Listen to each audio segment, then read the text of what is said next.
ভালো হওয়ার কোনো আশা নেই আর?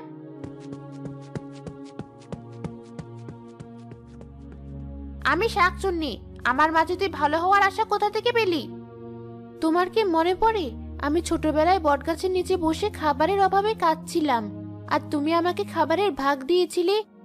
কবের কথা বলছিস? দাঁড়া, একটু একটু মনে পড়ছে।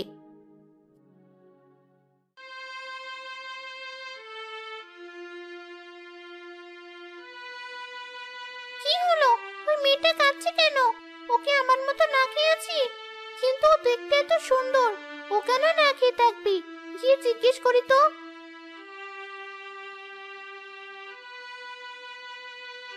কি? আমি আর জাদু দিয়ে কোনো উপকার করতে পারবো না তোমার, আমাকে ছেড়ে দাও। তুই তো দেখছি পড়ি, কিন্তু তোর গায়ে তো দাগ কিসের? তোকে কে মেরেছে?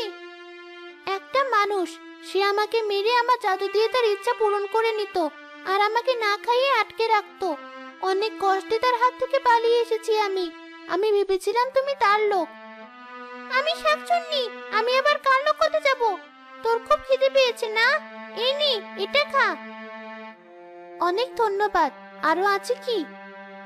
আমার ভাগেরটুকু তোকে দিয়ে দিলাম, নে। আর শোন, সব মানুষই খারাপ হয় না। ওই বাড়িতে এক পরী থাকে, তুই ওর কাছে যা। সে যদি আমার মতো শাকচুন্নিকে মাঝে মধ্যে খাওয়াতে পারে, তোকে তো নিজের নাতনির মতো যত্ন করবে। তুই ওখানে গিয়ে থাক, তোর কোনো ক্ষতি হবে না। তুমিও চলো আমার সাথে। না, আমার মতো কুৎসিত শাকচুন্নি মানুষের মাঝে গেলে লাভ কম, ক্ষতি বেশি হবে। আমি কাছে কাছেই থাকি।